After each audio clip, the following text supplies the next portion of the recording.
một người đàn ông chuyển đến căn hộ mới và phát hiện rằng thường có người ở tòa nhà đối diện lén nhìn anh ta. Sau đó, anh ta lại tìm thấy một chiếc răng trong tường. Tiếp theo, hành xáo của người đàn ông ngày càng kỳ lạ. Anh ta bắt đầu giả làm phụ nữ. Rốt cuộc chuyện này là sao? Phim của Úc chắc chắn là tác phẩm chất lượng. Hôm nay mang đến một bộ phim kinh dị tâm lý đen tối cổ điển. Nhân vật chính là một chàng trai gốc Ba Lan mới đến Paris, nghe nói có một căn hộ 2 phòng ngủ cho thuê nên liền đến hỏi thăm.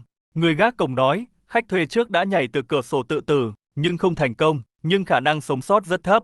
Nhân vật chính thấy căn hộ không có nhà vệ sinh riêng, giá 5.000 phơ lăng có phần đắt, nên sau khi thương lượng, chủ nhà đồng ý cho thuê với giá 4.000 phơ lăng, nhưng điều kiện là phải được sự đồng ý của khách thuê trước. Nhân vật chính đến bệnh viện thăm cô Chu, khách thuê trước. Cô Chu toàn thân băng bó, mất một chiếc răng cửa. Bạn của cô Chu là Kiki đến bệnh viện thăm. Kiki cố gắng gọi cô Chu tỉnh dậy, nhưng cô Chu chỉ thốt ra tiếng rên đau đớn. Nhân vật chính thấy Kiki buồn bã, nên đề nghị đi uống một chút. Sau khi nói chuyện một lúc, hai người đến rạp chiếu phim, và dường như mọi thứ trở nên phóng khoáng khi họ gần gũi nhau hơn, nhưng đột ngột bắt gặp một đôi mắt tò mò, đành phải dừng lại. Hôm sau, nhân vật chính gọi điện đến bệnh viện, biết rằng cô Chu đã qua đời ngay sau khi họ rời đi. Điều này cũng có nghĩa là nhân vật chính trở thành người thuê chính thức của căn hộ đó. Chuyển vào căn hộ, nhân vật chính tìm thấy một bộ váy ngủ mà cô Chu để lại trong tủ quần áo. Ban đầu, anh định vứt đi, nhưng cuối cùng lại để nó lại chỗ cũ. Khi bước tới cửa sổ, anh bất chợt nhận ra cửa sổ của mình đối diện với nhà vệ sinh công cộng phía bên kia. Chủ nhà hàng nhỏ ở tầng dưới nói rằng cô Chu khi còn sống thường ngồi ở chỗ mà anh đang ngồi, rồi đưa cho anh một ly ca cao nóng mà cô Chu hay gọi. Điếu thuốc cũng được đổi thành loại mang bao mà cô Chu thường hút. Anh cảm thấy không vui nhưng cũng không nói gì. Anh tham gia lễ tang của cô Chu, nhưng lời của vị linh mục khiến anh cảm thấy cực kỳ khó chịu. Dường như lời đó đang trách móc anh, toát mồ hôi lạnh. Cuối cùng anh phải bỏ chạy khỏi nhà thờ giữa chừng. Cuối tuần, anh mời đồng nghiệp đến nhà chơi, mãi tới tận 1 giờ sáng họ vẫn chưa muốn về. Hàng xóm tầng trên đến phàn nàn anh làm ồn, thái độ rất cứng rắn. Anh không còn cách nào nên đành đuổi khách. Sau khi đồng nghiệp rời đi, anh dọn dẹp bàn ăn nhưng lỡ tay làm vỡ ly, phát ra tiếng động, khiến anh hoảng sợ, không dám thở mạnh và đi ngủ ngay.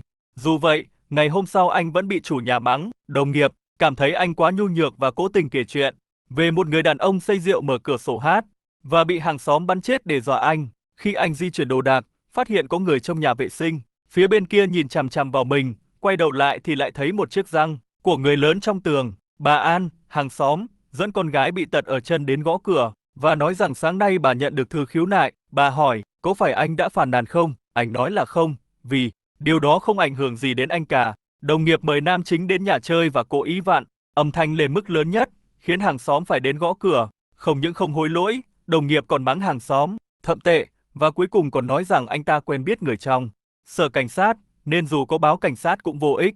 Anh ta còn bảo nam chính rằng anh cũng nên đối xử với hàng xóm của mình như vậy. Hôm đó, một người đàn ông đến tìm cô Chu ở căn hộ. Khi biết tin cô đã qua đời, anh ta đã hoàn toàn suy sụp. Nam chính lo lắng hàng xóm sẽ lại phàn nàn, nên dụ anh ta ra ngoài quán rượu. Người đàn ông nói rằng anh ta đã yêu thầm cô Chu nhiều năm, và hôm nay cuối cùng mới có đủ dũng khí để tỏ tình.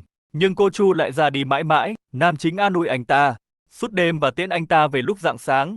Nhưng khi trở về nhà, nam chính sững sờ nhận ra căn hộ của mình đã bị trộm đột nhập, tivi, máy ảnh và đến ly và tất cả những thứ giá trị đều biến mất. Anh định báo cảnh sát, nhưng chủ nhà nói rằng điều đó sẽ ảnh hưởng đến danh tiếng của căn hộ và cảnh sát có thể sẽ nghi ngờ nam chính, vì dù sao anh ta cũng là người nước ngoài. Khi đi mua thuốc, nam chính tình cờ gặp bạn của cô Chu là Kiki, người đã mời anh cùng nhóm bạn đi uống một ly. Những người bạn này đều quen biết cô Chu. Một người tóc xoăn nói rằng anh ta còn giữ một số đồ của cô Chu ở nhà, trông rất ám ảnh. Đó là vài cuốn sách nghiên cứu về xác ướp.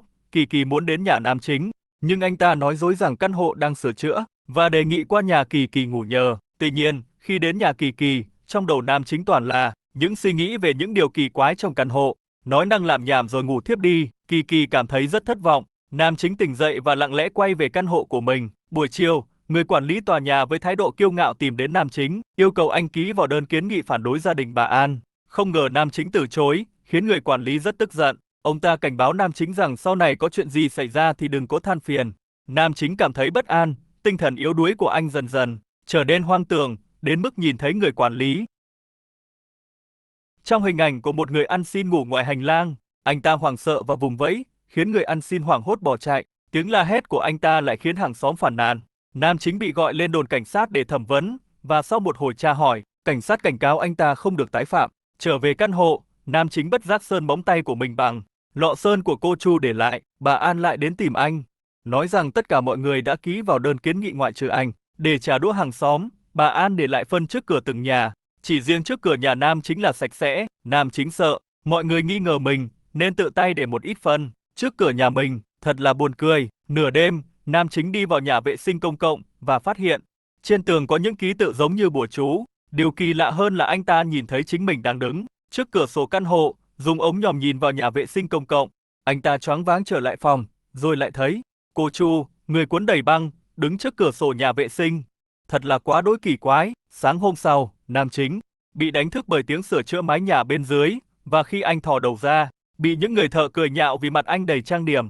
Nhưng anh càng tin rằng hàng xóm muốn anh tự tử, và cuối cùng anh quyết định. Anh ta mua tóc già và giày cao gót nữ, mặc quần tất và váy của cô Chu để lại, rồi trang điểm đậm. Khi tỉnh dậy, nam chính phát hiện mình bị rụng một chiếc răng cửa, nhưng tìm mãi trên giường không thấy chiếc răng. Anh ta nghi ngờ và đào một lỗ trên tường, và quả thật có một chiếc răng ở đó. Anh ta nghĩ đây là do yêu quái quấy phá, muốn biến anh thành cô Chu, nhưng anh không chấp nhận. Nam chính đến nhà hàng và phục vụ đưa cho anh một ly ca cao nóng, thứ mà cô Chu thường uống. Lần này, anh yêu cầu cà phê, nhưng bị báo là máy pha cà phê bị hỏng. Nam chính nổi cáu và nói rằng, người gôn cũng không đến mức này, tôi biết mánh khóe của các người là kẻ sát nhân. Tinh thần của anh này càng suy sụp, và khi về đến nhà, anh tự trang điểm và ăn mặc như một phụ nữ, ngồi thẫn thờ trong căn phòng. Đột nhiên, có một quả bóng lăn qua cửa sổ, anh ta phát hiện ra quả bóng biến thành đầu của mình. Anh ta bối rối tiến đến cửa sổ và nhìn thấy hàng xóm đang hành hạ mẹ con bà An bằng tư pháp tư nhân. Con gái bà An bị đeo mặt nạ giống mặt anh ta và chỉ tay vào bà. Bị kinh hoàng, anh ta lập tức rút đầu vào trong, khóa cửa và dùng tủ quần áo chắn cửa lại, nhưng vẫn có một bàn tay từ cửa sổ thò vào. Anh ta cầm dao găm và đâm mạnh vào bàn tay đó. Trong lúc giằng co, anh ta bị mảnh kính vỡ cắt vào tay. Đêm đến, anh ta lén lút rời khỏi căn hộ và đến nhà của Kiki để tị nạn. Anh thú nhận với Kiki rằng mình đang sống trong căn hộ mà cô Chu từng ở, và nói rằng hàng xóm đã ép cô Chu tự tử, giờ họ lại muốn hại anh. Kiki không tin, nhưng vẫn kiên nhẫn an ủi anh. Trước khi đi làm, Kiki còn để lại chìa khóa cho anh. Kiki bảo nam chính nghỉ ngơi, nhưng sự xuất hiện của người bán hàng đã phá vỡ sự yên bình trong lòng nam chính. Lần này, anh ta lại có ảo giác, thấy người bán hàng thành chủ nhà, và nghĩ rằng Kiki cũng là đồng bọn của họ. Anh ta điên cuồng xé nát album quý giá của Kiki, lật đổ bàn ghế, thậm chí còn lấy tiền tiết kiệm của Kiki trong tủ quần áo. Khi hoảng loạn băng qua đường, nam chính bị xe tông.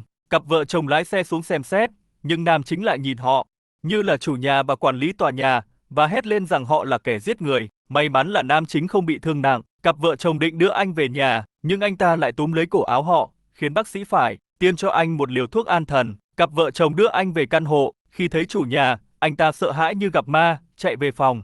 Đêm đó, nam chính lại ăn mặc như phụ nữ và lại rơi vào ảo giác. Anh ta thấy hàng xóm tụ tập dưới lầu, hân hoan nhìn về phía cửa sổ của anh, như thể đang chờ anh nhảy xuống.